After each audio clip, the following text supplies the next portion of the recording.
Welcome to Independent Americans. Welcome to episode 552.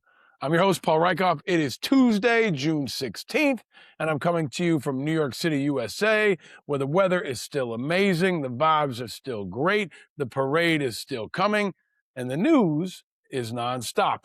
But the weather here has been flawless. Hopefully that will continue into the parade happening on Thursday that Trump may or may not visit. More on that coming up. But today's artist is Evanescence, the American rock band founded back in 1994. You probably know them from Bring Me to Life, Amy Lee and Ben Moody, Little Rock, Arkansas. Bring Me to Life is like that song everybody knows. I remember seeing it the first time, I think, in Daredevil when Jennifer Garner came in with the sword and the whole deal. I love that song. There's been like 100 remixes, but they actually have a new album out, and it's called Sanctuary, and I dig it. It's their sixth studio album. It just got released about 10 days ago. I've been tearing through it. It's great in my workouts. I highly recommend it. The album is called Sanctuary, and that's what I hope this show can be. And that's what I think independents are going to be, a sanctuary for our democracy and for free-thinking people. And I'm going to bring you the pillars that surround our sanctuary, the 5 I's: independence, integrity, information, inspiration, and impact. So let's protect our sanctuary. Let's get after it on another crazy Tuesday, and let's stay vigilant. All right, no guest today, just me. I'm going to rip through the headlines, then throw to a CNN interview I did last night with Erin Burnett. If you haven't already, subscribe to us on Substack. I was over there yesterday also with our friend Scott McFarlane, great independent media voice who's been blowing up on Substack. You can check out our conversation over there where I again went deeper on UFC. Also, be sure to follow us on YouTube if you're not already. I'm going to continue to post quick videos and clips and all kinds of other good stuff. But with that, we have to get after it, and I've got a Tuesday top topic.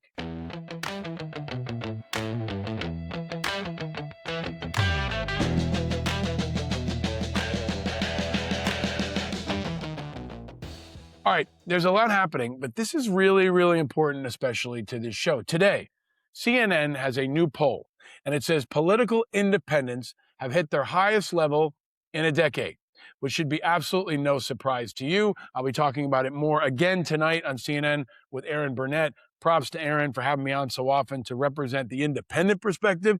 You'll have Jamal Simmons there from the left, S.E. Cupp from the right, and me representing what is almost the majority. Let me read from this CNN piece that just hit a couple of hours ago.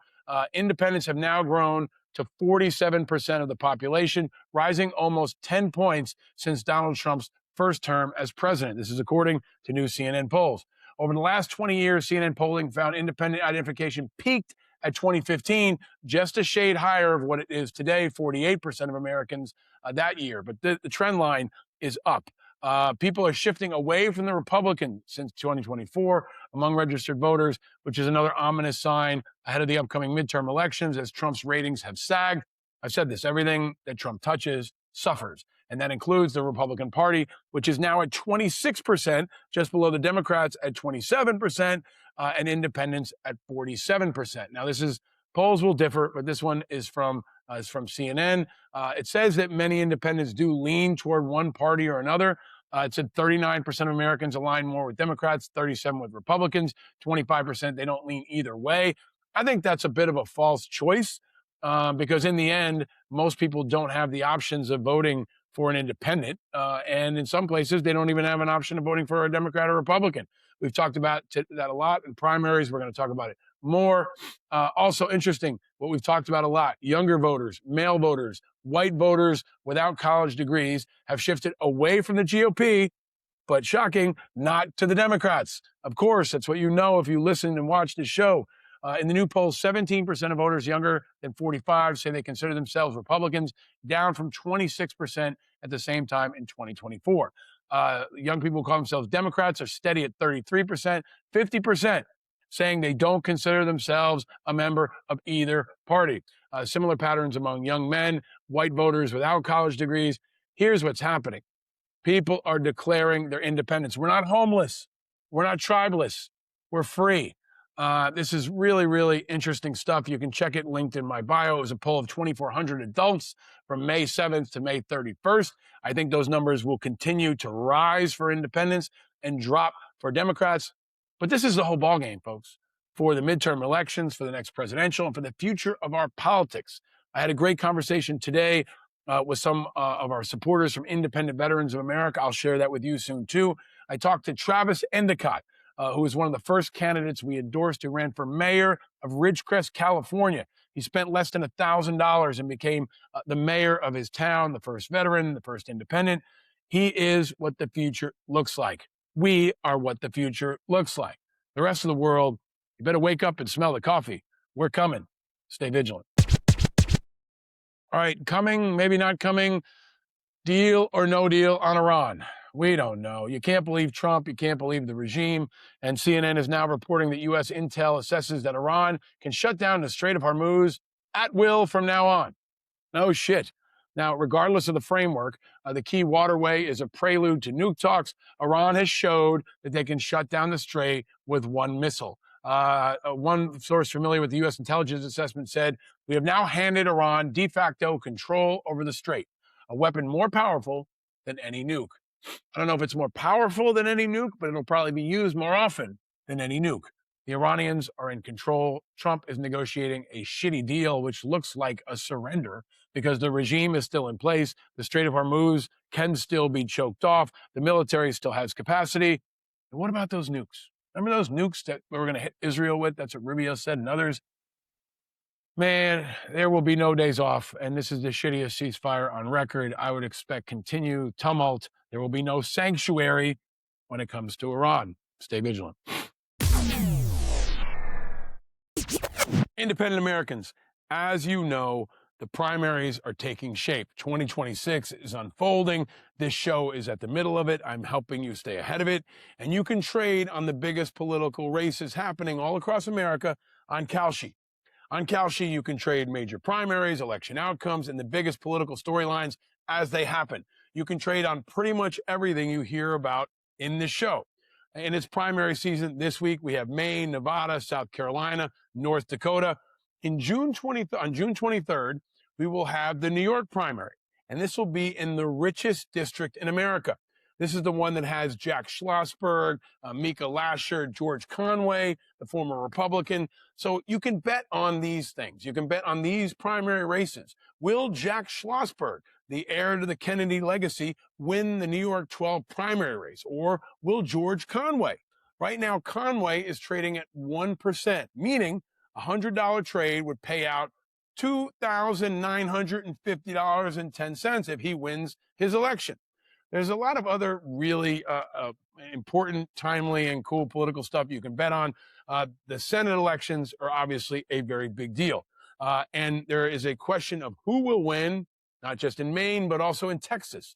Will Tallarico beat Ken Paxton in Texas? Right now, Tallarico is currently trading at 42%, meaning a $100 trade would pay out $228.78 if he wins that election. The Texas Senate race is one of many that you can focus on. We've talked about whether Pete Hegseth will last as Secretary of Defense. Will the Strait of Hormuz stay open? You can wager on that one. And then there's also a big one that I may come back to from time to time. Right now, you can bet on who will be the 2028 Democratic and Republican presidential nominee.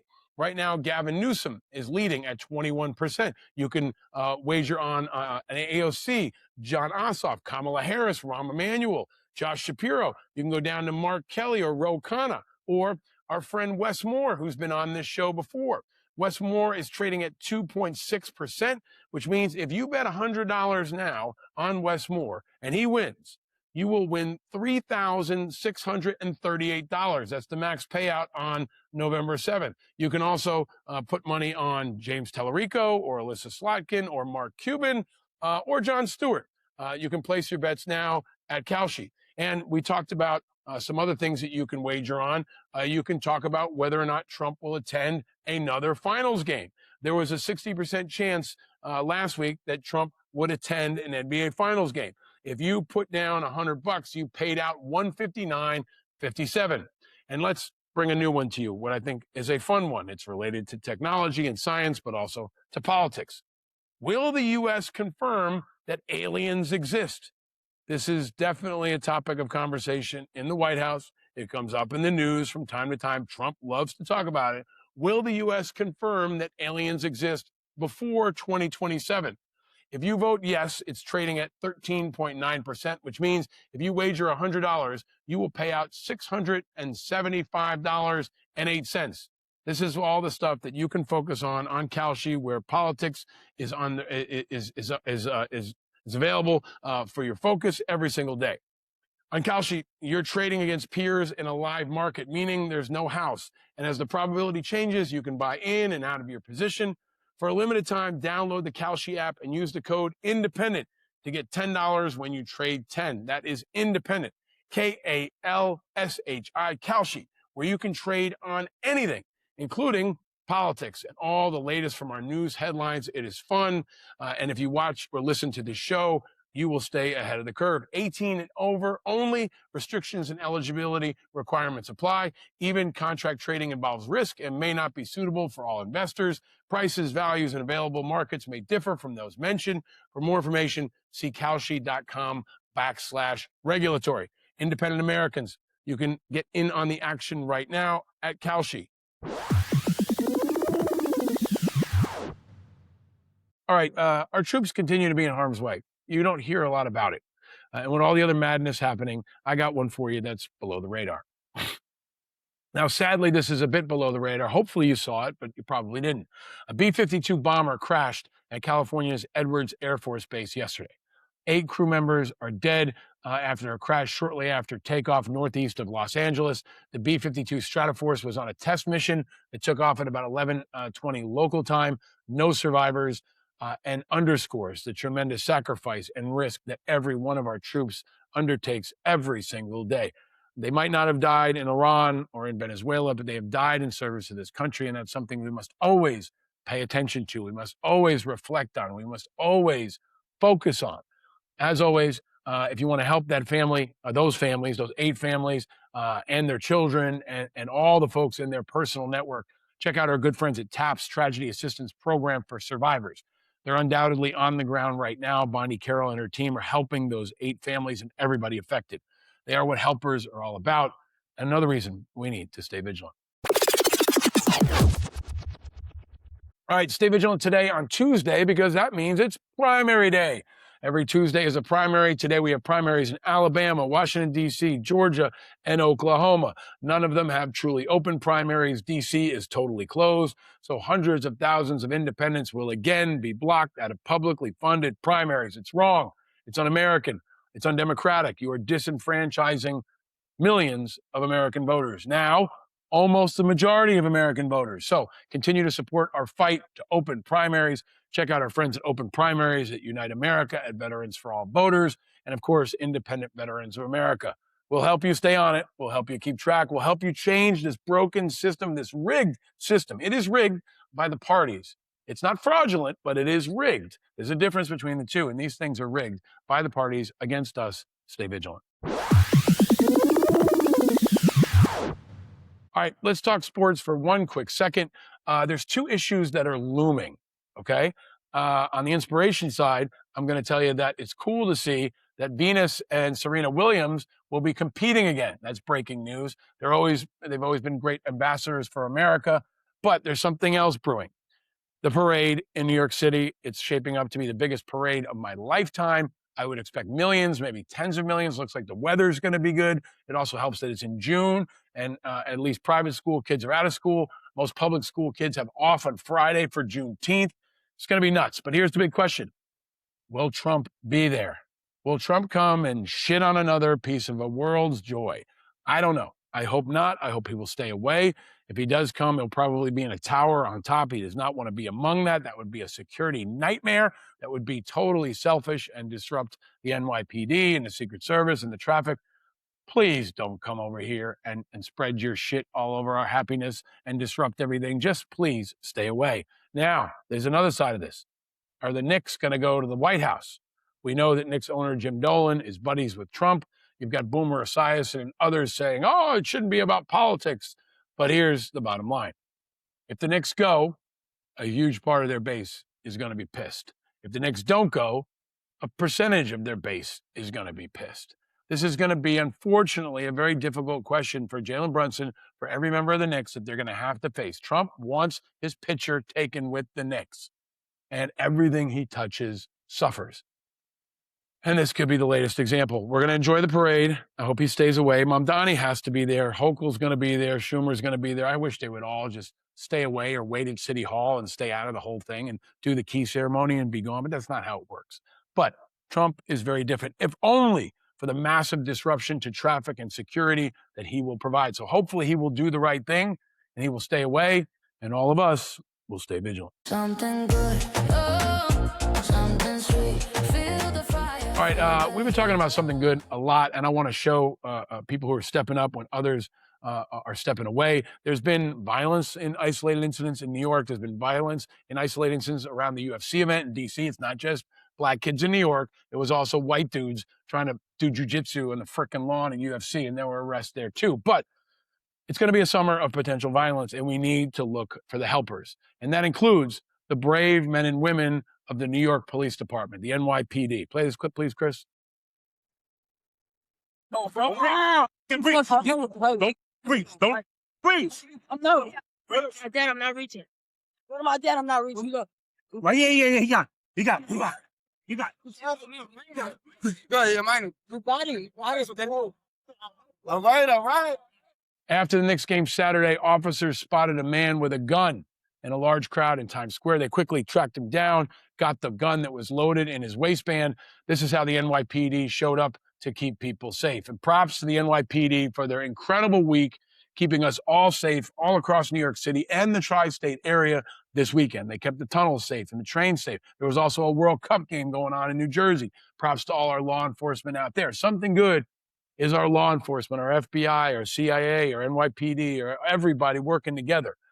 And props to the NYPD, especially for the incredible work from the World Cup to the Knicks to the Puerto Rican Day Parade. This weekend was a lot, but they rose to the moment. You rose to the moment, the men and women of the NYPD, like you always do. And you will again on Thursday and for the World Cup and whatever comes next. You are an example for our kids. You are rising to meet the moment, and you're going to celebrate a bit too and help us all stay vigilant.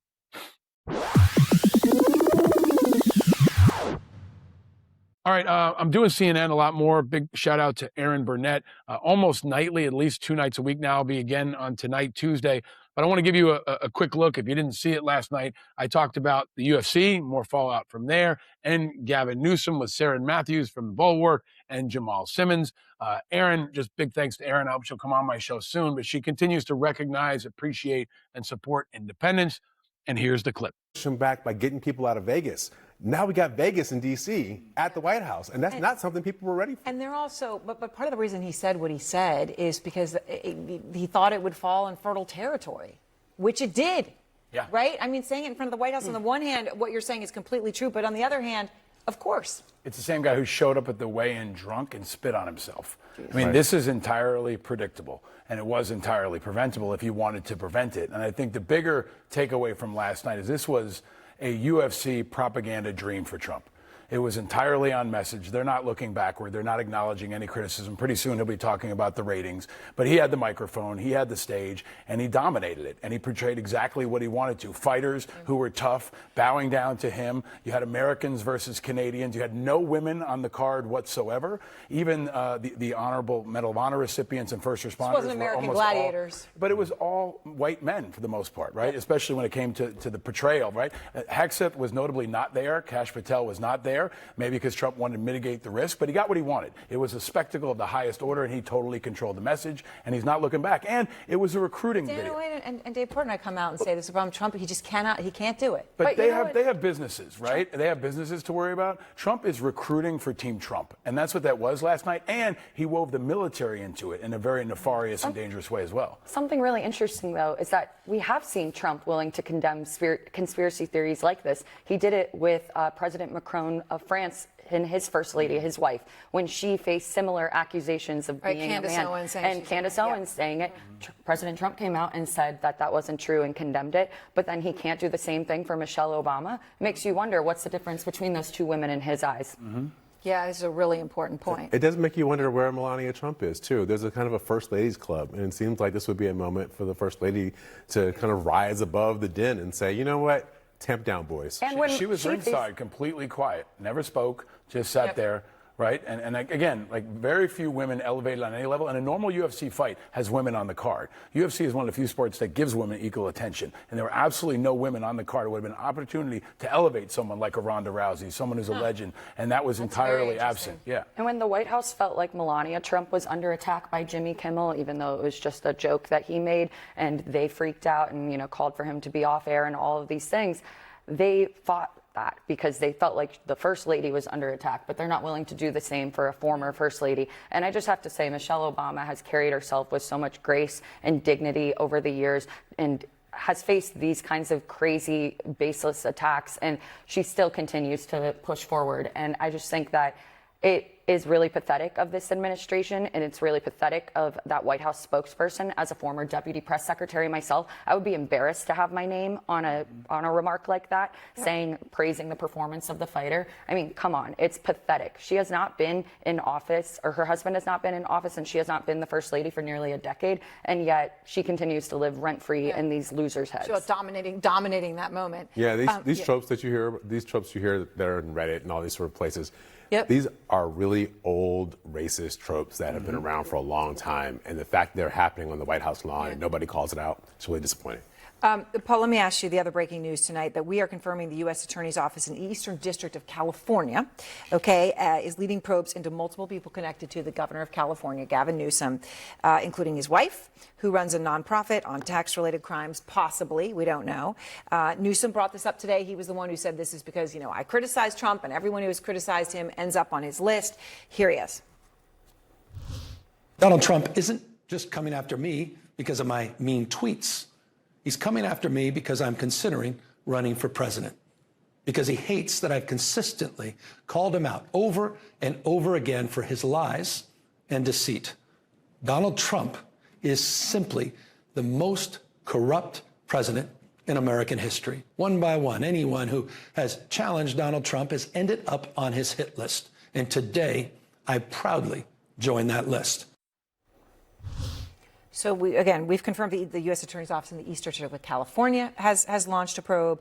Our Paula Reed is reporting in Washington. There's no direct DOJ investigation. So there's a lot we don't know here.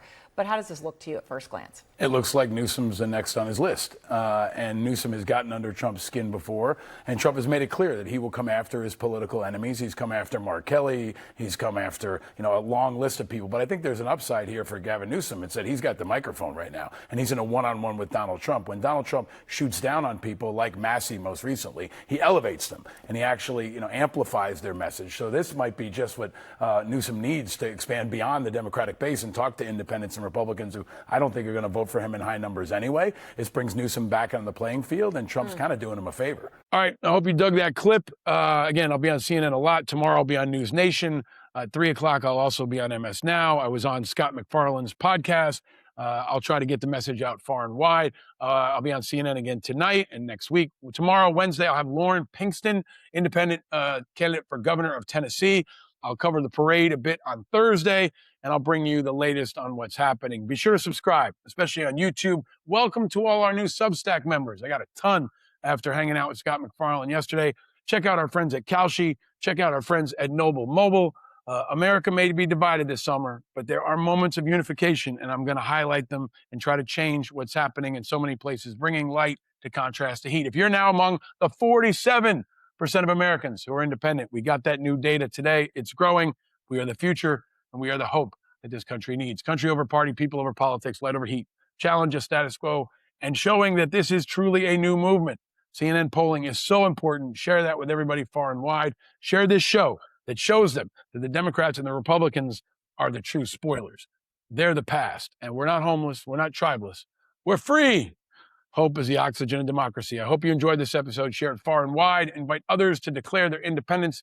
And stay vigilant, my friends, because eternal vigilance is the price of freedom. No, you're not alone in your vigilance. We're all vigilant. We're all in this together. I hope you feel that this week around the Knicks and around the World Cup, especially. I'm your host, Paul Rieckhoff. Thank you for tuning into Independent Americans. I'll see you tomorrow, or you will hear me tomorrow. Happy Tuesday. And stay vigilant, America. Stay vigilant. Bye. Archipelago, he tells me the left and right are dreams for those without a clue. And when you wake, it's time to grow. And it's not cool to believe in school, but if I can say one thing, I've seen the children of the revolution and the good trouble they can bring. He says the red and blue are dead and independent is an attitude. An island in the sea of rhetoric and archipelago, he tells me the left and right are dreams for those without a clue. And when you wait, it's time to grow. Powered by Righteous Media.